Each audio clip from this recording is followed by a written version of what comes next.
আগামীকাল থেকে ৮ জুলাই পর্যন্ত বাধারঘাট দশরথ দেব স্টেডিয়ামে নবনির্মিত দেবভক্তি জামাতিয়া সিনথেটিক অ্যাথলেটিক্স ট্র্যাকে ৫৪তম ত্রিপুরা রাজ্য অ্যাথলেটিক্স চ্যাম্পিয়নশিপ অনুষ্ঠিত হতে যাচ্ছে। মুখ্যমন্ত্রী ডাক্তার মানিক সাহা এই আসরের সূচনা করবেন। রাজ্যে ৮টি জেলা এবং ত্রিপুরা স্পোর্টস স্কুল এবং ত্রিপুরা পুলিশ থেকে প্রায় ৫০০ জন অংশগ্রহণকারী এই মেগা স্পোর্টস ইভেন্টে অংশ নেবেন।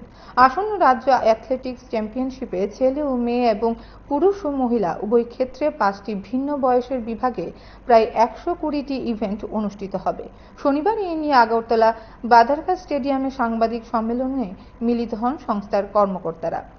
সেখানে উপস্থিত ছিলেন রতন সাহা, অপু রায় সহ অন্যান্যরা। আমরা ওপেনিং সেরেমনিতে কে কে গেস্ট থাকবেন বলে দিয়েছিলাম, এবারে আমরা ক্লোজিং সেরেমনিটা বলবো। তার আগে আমি আরেকবার বলছি, ওপেনিং সেরেমনিতে inaugurator and chief guest professor doctor Manik Shah, honourable chief minister of Tripura. Guest of honour Shri Ramprasad Pal, honourable deputy speaker Tripura legislative assembly. রয়েছেন Shri Dipak Majumder, honourable mayor Agartala municipal corporation and honorable MLA Tripura Legislative Assembly. রয়েছেন special guest Shri Minarani Sarkar, honourable MLA Tripura Legislative Assembly. Preside over the program of President Shri Sushanta Chowdhury, honourable minister. এবং closing সেরেমনির যে পার্টটা, ওখানটায় আমরা দেখতে পাচ্ছি chief guest Shri Tripura honourable minister youth affairs and sports, government of Tripura. রয়েছেন guest of honour Pradip Kumar Chakraborty, IAS secretary youth affairs and sports department. Shri Sukanta Ghosh, secretary Tripura sports council. রয়েছেন special guest Shri Satyabrata Nath, director youth affairs and sports department, government of Tripura. রয়েছেন Shri Ratan Saha, chairman advisory committee Tripura Olympic association. রয়েছেন Padmashri doctor Dipa Karmakar, Olympian and president Tripura Olympic association. Preside over the program Sushanta Chowdhury, honourable minister, আমাদের food and civil supply, tourism etcetera department. এবং এখানটায় আরেকটা উল্লেখযোগ্য দিক, আমরা Olympic অ্যাসোসিয়েশনের মাননীয় সচিব, ওনাকেও আমরা আমন্ত্রণ জানাবো। রাজ্যভিত্তিক প্রতিযোগিতা শুরু হতে যাচ্ছে 3 দিনের জন্য। সকালবেলা টিম রিপোর্ট করবে শহীদ ভগৎ সিং ইয়ুথ হোস্টেলে। ঠিক 2:30 থেকে আমরা ইভেন্ট শুরু করে দেব।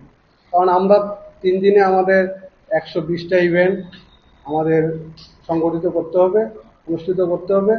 তাই আমরা 2:30 থেকে ইভেন্টটা শুরু করব এবং বিকাল 5টায় ওপেনিং প্রোগ্রাম হবে। পরের দিন সকাল 8টা থেকে বিকাল 6টা পর্যন্ত চলবে, মাঝখানে লাঞ্চ ব্রেক থাকবে। 12টা থেকে 2টা পর্যন্ত লাঞ্চ ব্রেক থাকবে, তারপরে আবার ইভেন্ট চলবে। তৃতীয় দিনও সেমভাবে চলবে, বিকালে ইভেন্ট শেষ হওয়ার পরে 5টায় ক্লোজিং সেরেমনি। অলরেডি আমরা যে ইভেন্টগুলি ডিস্ট্রিক্টগুলি ইউনিটগুলি এন্ট্রি পাঠিয়েছে, তাদের এন্ট্রি ওয়াইজ ব্রিফ লিস্ট এবং event wise brief list, start list, competition schedule সবগুলি ওদেরকে আমরা সার্কুলেট করে দিয়েছি, যাতে তাদের সুবিধা হয় যথাসময়ে ইভেন্টে পার্টিসিপেট করার জন্য। আমরা চেষ্টা করছি একদম ন্যাশনাল লেভেলে কম্পিটিশন যেভাবে হয়, আমরা সেই সিস্টেমটা আমাদের এবারে স্টেট পিট আমরা চালু করতে যাচ্ছি। কল রুম থাকবে বাইরে, কল রুম থেকে কল রুমে যাদের ইভেন্ট আছে শিডিউল অনুযায়ী রিপোর্ট করবে।